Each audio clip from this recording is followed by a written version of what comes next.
The rise of fascism continues every day, relatively unabated,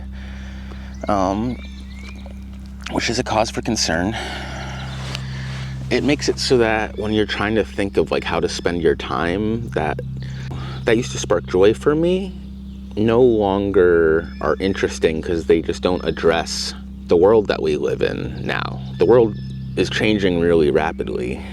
I'm feeling a kind of crash of my interest in the AI. Like I spent a lot of the last 2, 3, 4 years talking to different robots and thinking of ways that they can change my life and change my friends' lives and make things easier. And it's really exciting what they can do, but it's also really like unexciting.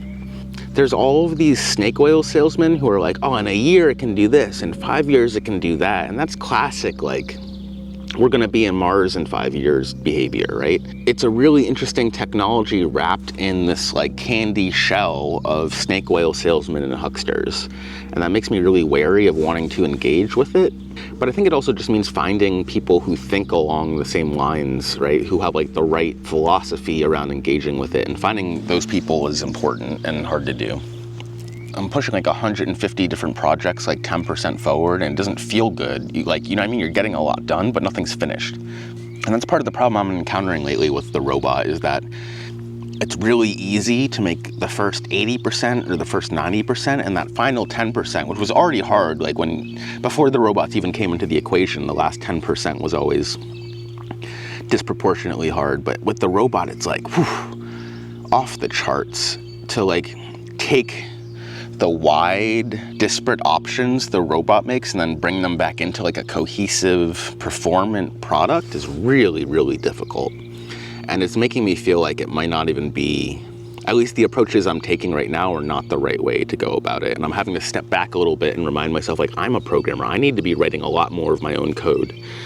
And instead of using Cursor Composer, which is really addictive and fun, like I've been having, like, you can just like have 6 of them open and be working on 6 different things and like review and check stuff. But I want to do more like writing my own code and just like doing tab completions or like letting the robot finish my sentences more than using agents, at least for now, the way that at least cursor agents are working.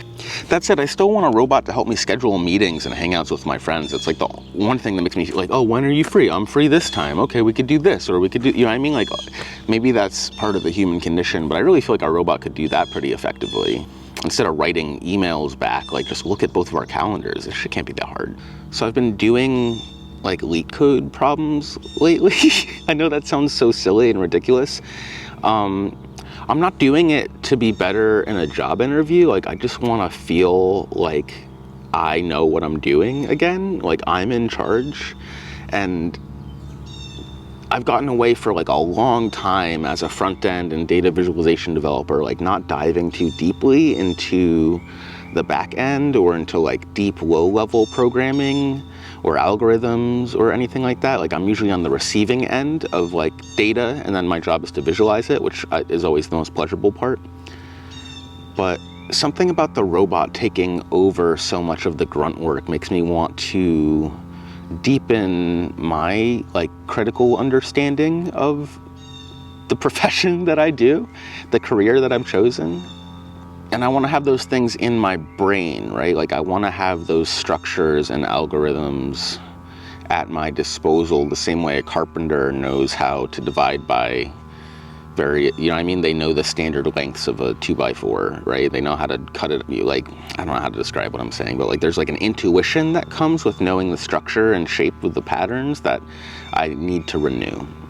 And so for me lately, studying is like taking the form of flashcards. And I used to be really into Anki. I learned a lot through Anki. I learned the NATO phonetic alphabet through Anki for no reason.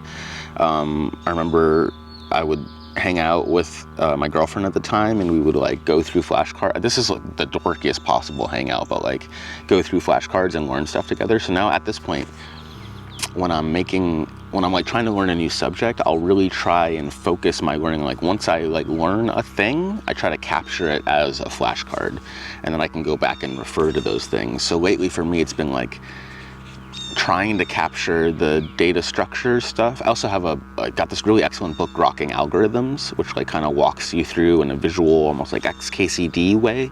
So I'm reading that, I'm taking notes, I'm turning it into flashcards, I'm doing leet code, and it feels really good to like see the results immediately. Like maybe that's what I'm chasing, is just like number go up, caveman number go up. But it's cool to have little finite, discrete units that you are doing as you're like, all right, I am a programmer. Oh yeah, I can solve puzzles. I don't just write agent, hey, can you solve this leet code problem for me? Like, that's not the point. It's like doing reps in the gym, which like, by the way, I need to be exercising a lot more than I do, but I wish I could like, it comes from the same place where I want to do, you know, I wish I could do like an hour of exercise and then an hour of leet code every day or every other day, or alternate them. Or it's like chess boxing, like do kettlebell and then leet code and kettlebell and then leet code. I don't know why that appeals to my broken caveman brain. I don't know if it's all the years of Joe Rogan or whatever seeping in, but I don't want to do it for like grind hustle culture. I don't want to wake up at 5:30 a.m., but I do want to be cracked. Like I want to be muscular in the things that are important to me. I want to be able to write code that solves problems that I have really quickly and easily and be flexible.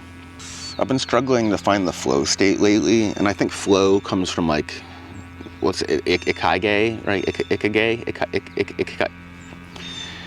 It comes from a combination of a Venn diagram of different things. I've been having lots of conversations with friends lately where like, people are struggling to find their flow, or struggling to let themselves, like, give themselves permission to do things that spark joy for them. And I also struggle with this, where my intuition or my gut will push me towards a thing, and I'll feel resistance towards it, but I know it's an important thing that I need to do, right? It's not frivolous, it's not procrastination, but it isn't for anything that I can identify at the time, right? It's something that my subconscious has identified and bubbled up for me to complete. And I struggle to trust that intuition of like, this is the thing that you need to be working on right now. But I find that after you do it, or you let those things build and compound, that you can look back and be like, oh, that's why I did that. Oh, that's why this is here. I just went to my storage unit to pick up a bunch of stuff, and I have a little box of my motorcycle gear, and I opened it up, and I was amazed to find every single thing that I needed, right? Some previous version of me a year ago, maybe a year and a half ago, went and found every little item I might need. I got a spare lever, I have a battery, I have a USB, like I have an extra shifter lever, like everything I could need. And I don't really remember doing that, but now that I need them and I went and picked up that box, I am so thankful to the previous version of me who just trusted his gut and said, I'm probably gonna need these things at some point. It's been really interesting doing the experiment of trying to make a video every week. Like I've been really trying to post every Monday at like 8 a.m. I have a video that's like scheduled on Sunday night. And I've had videos get 150 views, I've had videos get 2,000 views, I've had videos get 20,000 views. And it feels better when you get 20,000 views, but the video I got 20,000 views on is like the least interesting of my videos. So what do we do about that? Just make more interesting videos? Just keep trying? I think for me, it's been putting success into the doing and not the views, right? Like me posting on Monday, that's success. That's 100% done. And anything that comes after that is bonus and cool. And I'm really grateful for the people who keep coming back and subscribe and leave comments and like talk to me and let this be a dialogue. That's what I really want to do it for, is to raise the flag to people who think similarly to me, who want to build things in a similar way, who can like understand what I'm saying when I mention all the weird esoteric influences that guide the work that I do, that I have trouble even understanding the common thread between, right? People who sort of see that are really important to me. And this is one mechanism, maybe the best mechanism for me to raise the flag and say, if you are into this sort of thing, here's where we're building it. Oh, ooh, snaky. It's a little snake. How can I get... There you are. What's up, Snakey? He just chilling. He's just here for the conversation.